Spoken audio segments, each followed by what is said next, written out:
pescando con anzuelos hechos de espinas de cactus. Ese cactus que vemos acá en la falda de los cerros de Antofagasta, usaban esas espinas para hacer los anzuelos y por eso pescaban. Más tarde usan la navegación, pero también de una forma muy ingeniosa. Toman como ya estaba la gente de Mana Norte, de Arica, costa del Perú, estaban navegando, pero con balsas hechas de madera, con troncos de árboles. Pero en esta costa no teníamos árboles. Ahora tenemos porque, bueno, de forma prácticamente artificial lo estamos produciendo, cultivando, pero en ese tiempo no había árboles.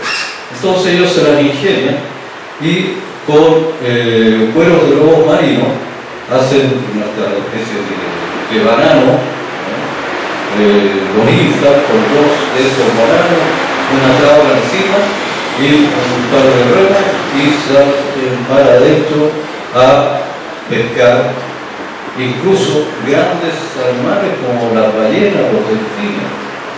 Entonces el ingenio de estos primeros antofagastinos ha sido realmente extraordinario y necesitamos conocerlo. Ahora, lo interesante también que Néstor no solo se centra en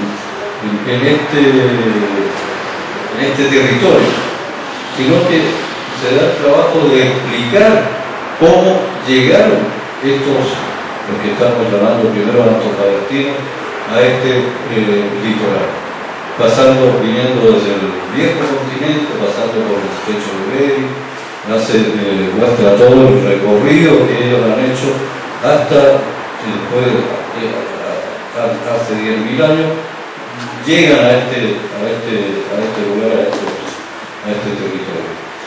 Entonces, es muy didáctico lo que él presenta. Hay mucho que aprender. Hace un recorrido también de los primeros pobladores en el territorio de lo que hoy conocemos como Chile.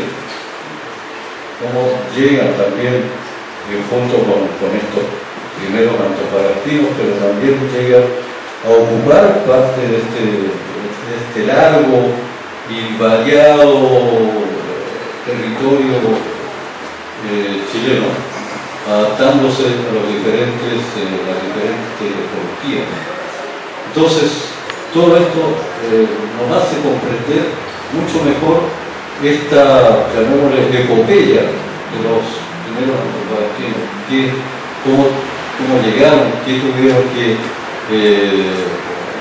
problemas tuvieron que resolver, hasta entonces ya meterse, incorporarse en nuestro territorio, en lo que sería la región de Antofagasta, y desarrollar parte de lo que ya Ivo Pumans ha planteado, este tema de Huaytolauquén, que era una cultura que por mucho tiempo se consideraba que era propia de la región de Coquimbo, La Serena, Coquimbo, pero en determinado momento descubrimos que llegaba hasta esos sectores. Y cómo a partir de eso se han venido desarrollando diferentes culturas a través de los diferentes periodos. Entonces, valgan también mi reconocimiento y felicitaciones a Néstor por el trabajo que él ha hecho y el interés de hacer esta comunicación también en un lenguaje para que gente que no es especialista en la materia pueda entender. Y así podamos, ojalá todos los antofagastinos pudieran leer este libro para conocer su propia historia, esta historia que se remonta, como decíamos, hasta hace 10.000 años. Gracias.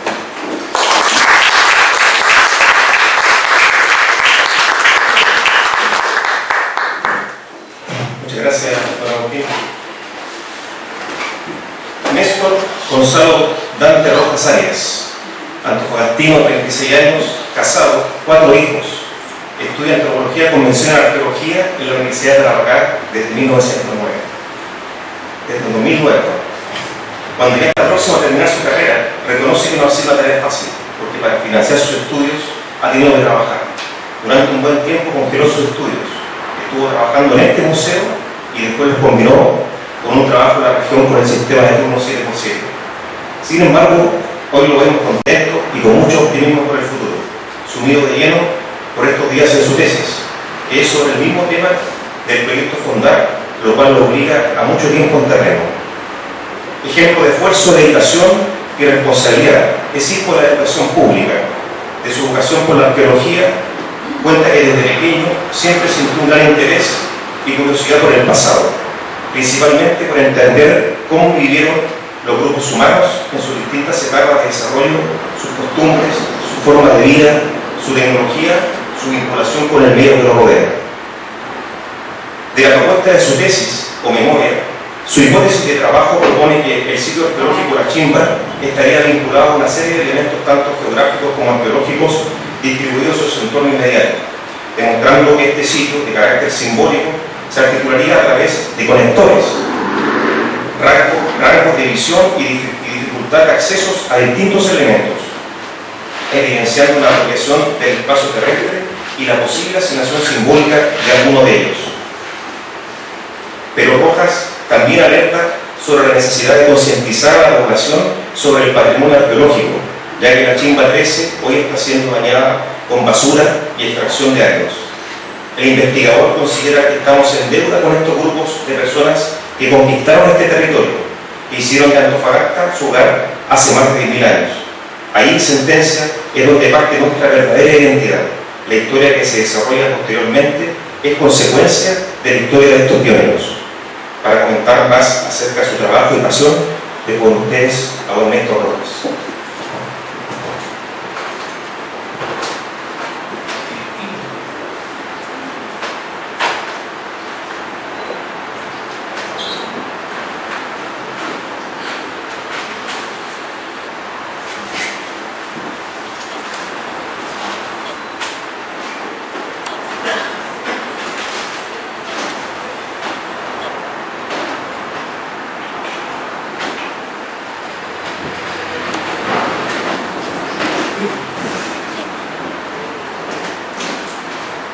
Buenas tardes. Primero que nada quiero agradecer a cada uno de ustedes por el interés que han tenido en mi trabajo acerca del día de hoy. Y bueno, agradecer a Doña Guzmán, a la gente del museo por permitirme estar acá. Agradecerle a don Agustín de Agustera, que es el profesor que me acogió para hacer mi tesis y este proyecto en el cual es profesor tutor. Y como les contaba, esto se basa en un proyecto Fondar, se llama La Chimba 13, una aproximación simbólica de la arqueología del paisaje, de la línea de investigación del año 2015. Este trabajo, este proyecto, produjo dos cosas: un artículo científico, el cual va a ser presentado los próximos días, y un libro de difusión para la comunidad. Ahora, este libro de difusión, a medida que iba desarrollando la investigación, me di cuenta que había mucha gente que desconocía cuáles eran los primeros pobladores de Antofagasta. En base a eso, quise tocar este tema y quise presentarlo de una manera didáctica para la comunidad. Este proyecto fue financiado por el Consejo Nacional de la Cultura y las Artes. Colaboran el Museo de Antofagasta, el Departamento de Antropología de la Universidad de Tarapacá y la propia universidad. El libro se llama Evidencias tempranas del poblamiento de Antofagasta, a más de 10.000 años de las primeras huellas de nuestra identidad.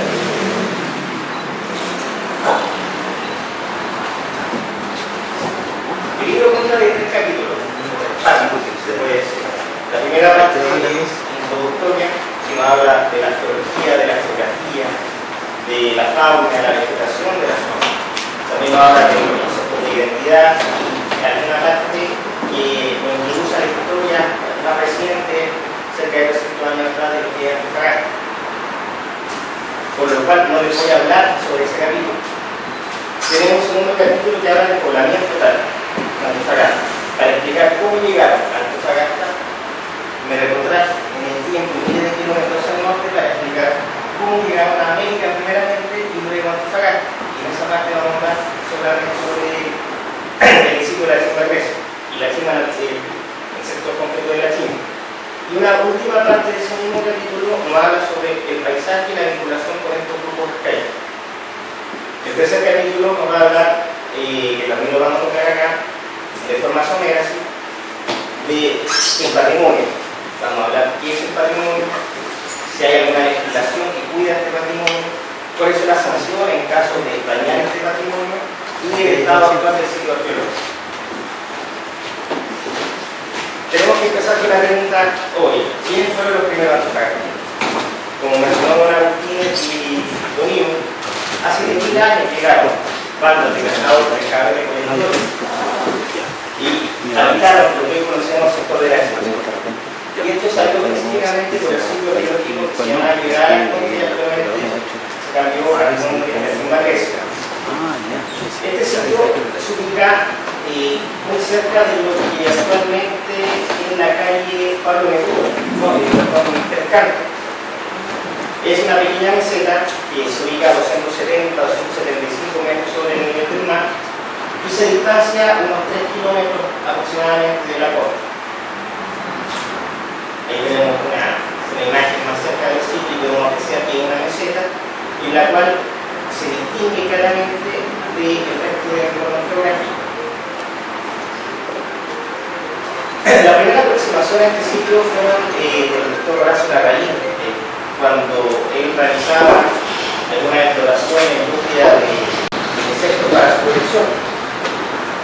De hecho, encontró algunos elementos llamados mitos geométricos, pero no siguió más allá de ese estudio. En la década del 70,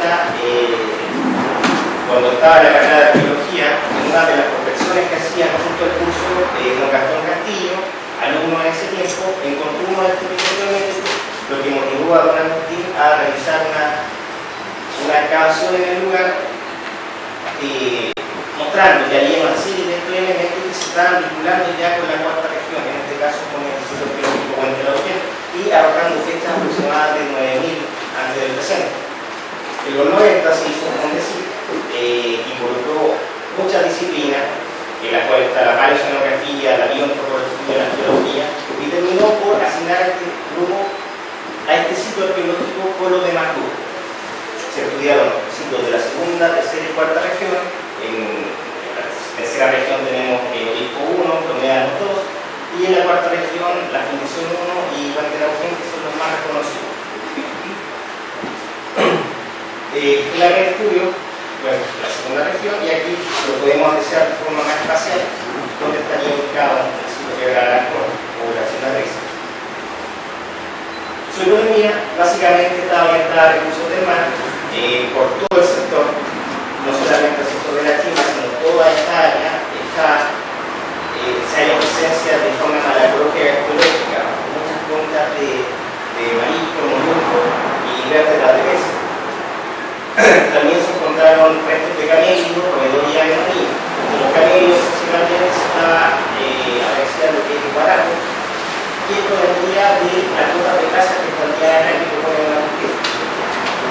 En cuanto a la ginebra, se encontró un individuo adulto cuidado por doña María Antonieta Costa acá presente, y se encontró un individuo de unos 35 años aproximadamente con algunas patologías propias de la actividad de la costa. De hecho, también presentó una situación auditiva, lo que significaba que se sumergía y estaba haciendo actividades de buceo. En cuanto a la tecnología, botaron muchas rectangulares con pedúnculo ojival y algunas pocas con aletas laterales. Se botaron también fragmentos de talla, de piedra y actividad de hueso, lo que indicaría que también se estarían haciendo ciertos procesos de talla y manufactura de materiales en el mismo sitio. Ante esto, Llagostera sugiere el carácter ceremonial del sitio. Acá podemos apreciar una de las páginas del libro, cuanto a la tecnología, en la parte superior vemos algunos elementos de hueso, como pulsones, puntas de proyectil, lanceoladas, triangulares, con base cóncava, algunas con pedúnculo. Abajo tenemos algunos raspadores, un núcleo con extracciones, pesas, agujas de cartacia, percutores, limas y algunas puertas de collar. La encima de un sitio ceremonial. Ahí tenemos el individuo que fue encontrado y tenemos también los hitos geométricos. La propuesta de la comunidad era que todos estos grupos tenían su campamento de la costa y se estarían desplazando desde la costa al sitio arqueológico, casi 3 kilómetros, para realizar actividades totémicas. Estarían realizando ceremonias propiciatorias para la obtención de una buena casa al momento de pasar a la cordillera de la costa para la casa del Guanaco, principalmente. Los ritos geométricos. Bueno, la mayoría de estos elementos están fabricados en un material que es realmente muy inestable, que es arenisca, que es tipo de arena compactada o arena fusilizada. Por lo cual, obviamente, no tienen una función doméstica específica. Estaban hechos para herramientas para ser utilizados en gran representación de algo más, por ende tenían un carácter simbólico. Acá podemos apreciar estos proyectiles que tienen una longitud aproximada de 8 centímetros con punta roma y un grosor de 4 centímetros de arenisca que claramente no estaban hechas para la función de la casa. También teníamos algunos anzuelos, representaciones de anzuelos, pesas de redes que están fabricadas en el mismo material. Ahora, entre la segunda y la tercera región, la mayor cantidad de estos materiales están hechos en arenisca. Y en la cuarta región está fabricado en elementos un poco más duros. ¿Cómo se relacionaban estos individuos con estos grupos con su paisaje? Hay dos formas que podemos explicar esto. Una de ellas es que el ser humano lucha por dominar y explotar la naturaleza, y otra es que estos mismos grupos humanos están viviendo en la armonía con la naturaleza. Si nosotros nos preguntamos qué es paisaje, espontáneamente se nos viene a la mente una cascada, árboles, una postal, una playa. Es decir, que estamos viendo el paisaje como algo externo, como un objeto, como un escenario, donde los individuos están representando su vida diaria en este escenario. Si nosotros ponemos como ejemplo, cuando viajamos a una ciudad X, llegamos a un hotel y estamos en ese hotel, al salir, lo primero que hacemos es recordar en nuestra mente el punto de partida y empezamos a tomar diferentes puntos de referencia. Es decir, en nuestra mente estamos ordenando cognitivamente el espacio de manera que lo podemos dominar visualmente. Mi hipótesis es que esta persona sea lo mismo, pero con elementos geográficos definidos.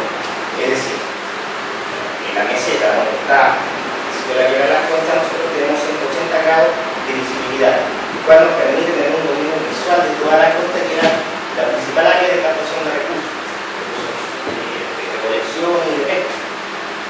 Pero también había otros hitos de marcatorios, los cuales está indicando el dominio del paisaje. En esto lo pueden leer más en el libro, que va a haber un desarrollo más completo.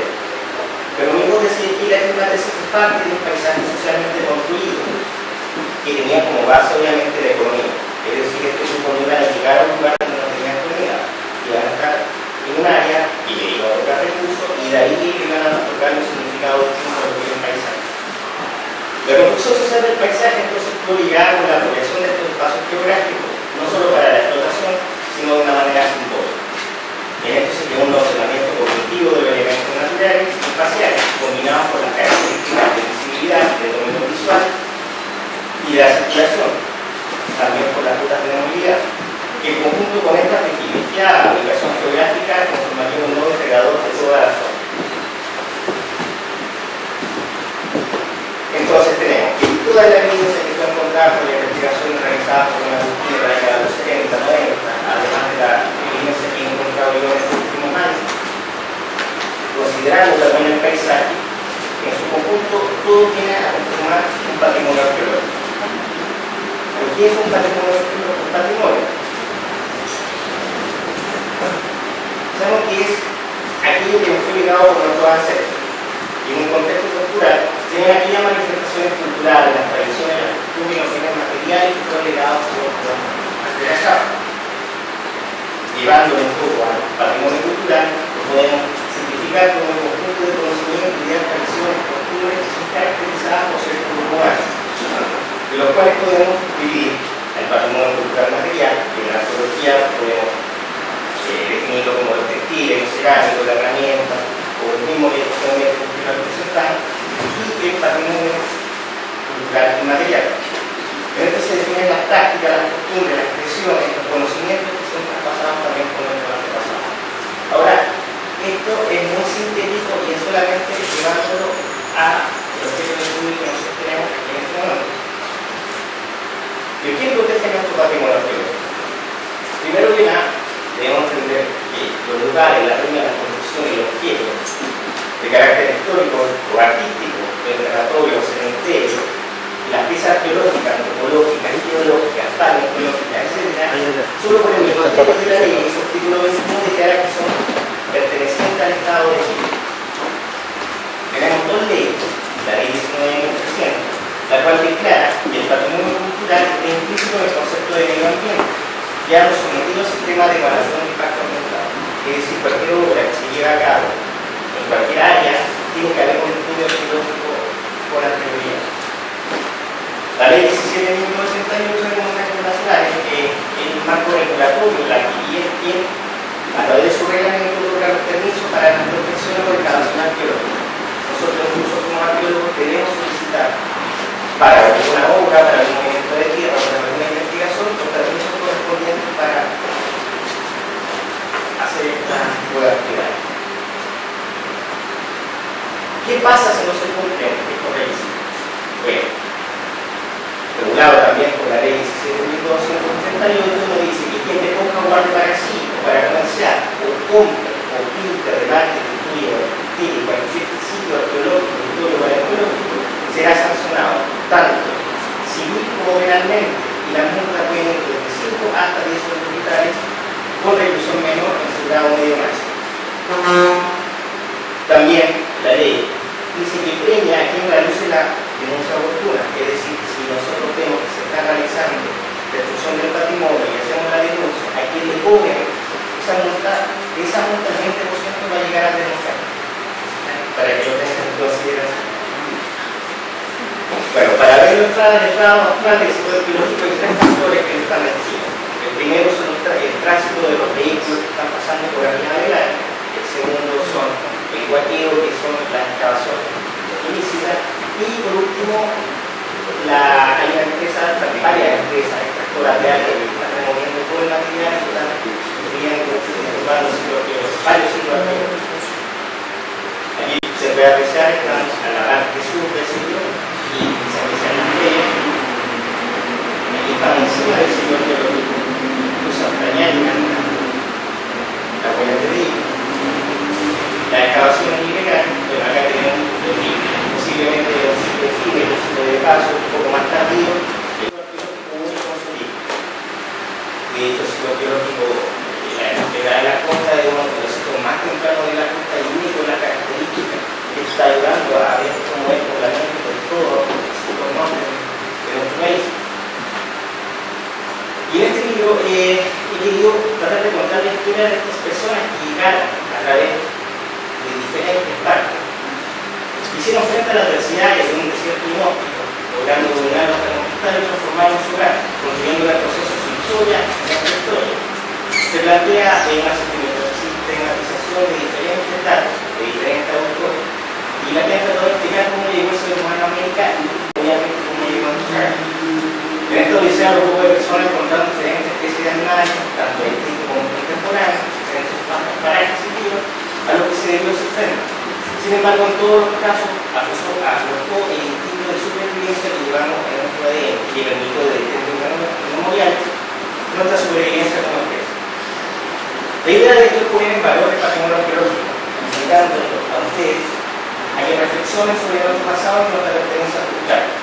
También hacen llamado la atención a tratar de resguardar este patrimonio arqueológico que nos pertenece a todo y es parte de nuestra identidad. Y recordar que nuestra gasta tiene 10.000 años de ser habitada. Desde ahí se formaron las bases de nuestra identidad, de nuestra cultura. Y y el otro deber mantener intacto la memoria de este legado para las futuras generaciones, el legado de la historia de nuestra historia. Muchas gracias.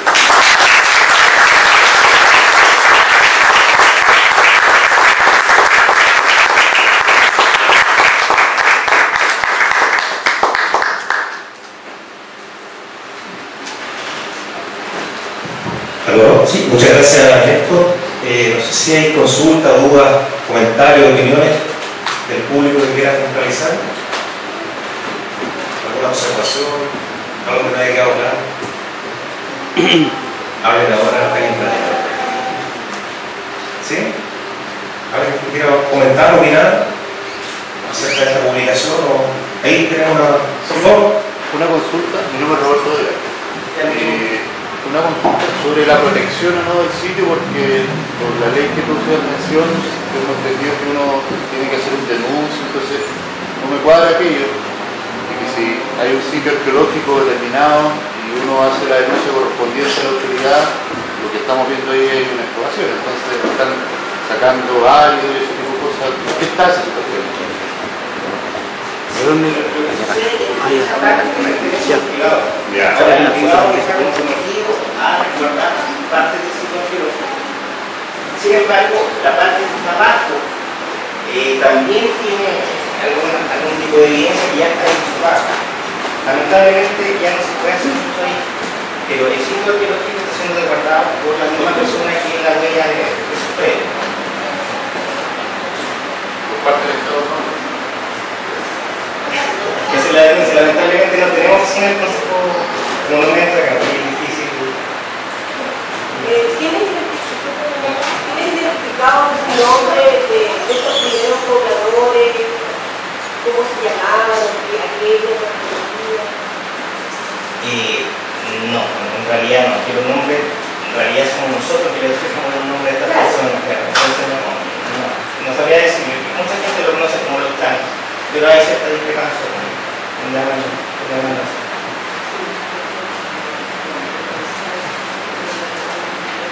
Buenas tardes, estoy de acuerdo también y quisiera aportar lo siguiente, por si no ha quedado claro, el hecho de que el registro arqueológico, cualquier elemento que se encuentre, cualquier elemento arqueológico que se encuentre sobre la tierra, baja la tierra, de cualquiera, ya automáticamente está protegido por la ley de protección de los nacionales y no tiene necesidad especial para que sea declarado como tal. Por el solo hecho de existir, ya está protegido. Ahora, yo tengo entendido, bueno, aquí la coordinadora del Consejo Monumento Nacional para votar, que lamentablemente no está acá, pero tengo entendido también de que cualquier persona, cualquier particular, puede perfectamente hacer una denuncia, ya sea la puede hacer a un museo, como la puede hacer también incluso a Carabineros o a la gobernación provincial. Lo que sí es importante es que tiene que entregarse el máximo, lo más que se pueda de antecedente, es decir, hacer la denuncia del día, qué es lo que se está haciendo, quién podría ser, es decir, entregar los antecedentes y ahí tiene que actuar. Sin duda el museo será incluso investigaciones también y se comunica con los museos y en el caso de que existan museos con arqueólogos y automáticamente se hace investigación y se puede hacer algo. Y en el caso que esté en una propiedad privada, con mayor razón tiene que haber una responsabilidad, porque por mucho que esté dentro de un área privada, si hay un sitio arqueológico, está automáticamente protegido por la ley y es parte del Estado, así que por lo tanto también tiene que haber una responsabilidad, en este caso del civil. Creo que para complementar un poco, en el libro aparece lo que dice usted, es un caso de encontrar cualquier hallazgo, está el nombre del museo, el instituto, policía de investigación y la defensa. Me nace la siguiente pregunta. ¿Qué explicación hay para el hecho de que se encontró solamente un cadáver? La gente moría, ¿no es cierto?, como muere ahora. Era un lugar de paso, murió casualmente en ese lugar. No se ha todavía acordado suficientemente para encontrar más evidencia. Se han encontrado cuerpos. Ahora, lamentablemente no sabemos si corresponden al mismo periodo. Posiblemente, bueno, hay una demasiada solo que se pudo acabar por el estudio que se construyeron ustedes, que significa gran campaña hacia la excavación. Pero se han encontrado otros, y como le digo, lamentablemente hay que hacer un estudio para ver el estado, para ver si se corresponde. Néstor, respecto a tu mirada que tienes del espacio, de la localización, de cómo se fueron agrupando, transitando, cómo fueron apropiándose del territorio, estos habitantes, por lo que tú has estudiado, esta zona es una zona de dominio, una zona que efectivamente uno puede ver que hay ciertos signos, ciertos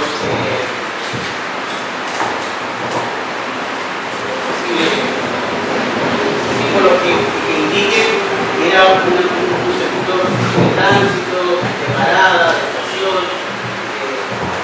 de tráfico. Es decir, uno puede a partir de esa lectura de la estación que uno realiza ir generando un circuito en ese sector que se tiene que ir. O sea, partiendo de la premisa de la hipótesis de buena opinión, había un sentido que era de la costa al sitio del sitio a la cordillera para las casas. Obviamente, tendría que haber preocupación o rutas de movimiento para la obtención de todo tipo de recursos. Yo creo que el sitio en sí representaba algo desde el punto de vista público.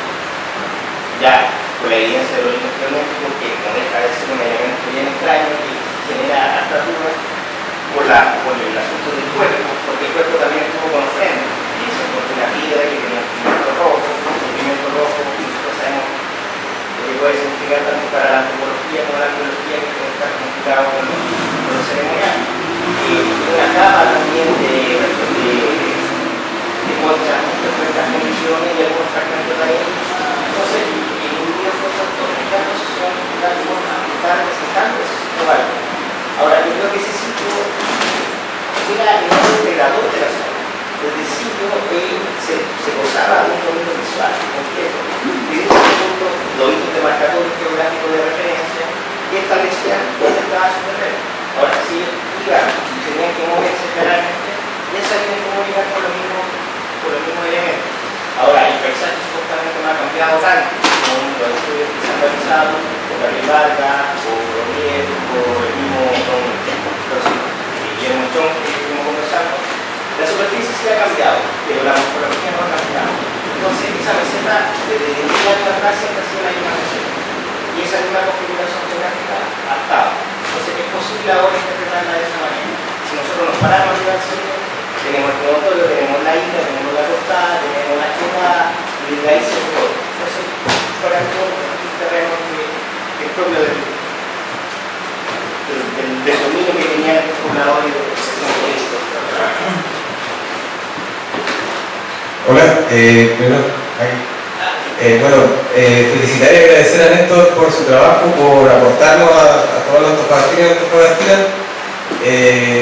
Y segundo, que queda dando vuelta un poquito por ahí el tema del Consejo Monumento. Afortunadamente, tengo entendido que hoy en día ya está trabajando una coordinadora regional del Consejo Monumento.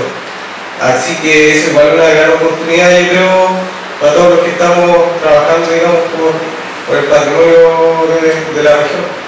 Así que eso hasta la publicación del libro no había entonces, yo que se está presentando el libro.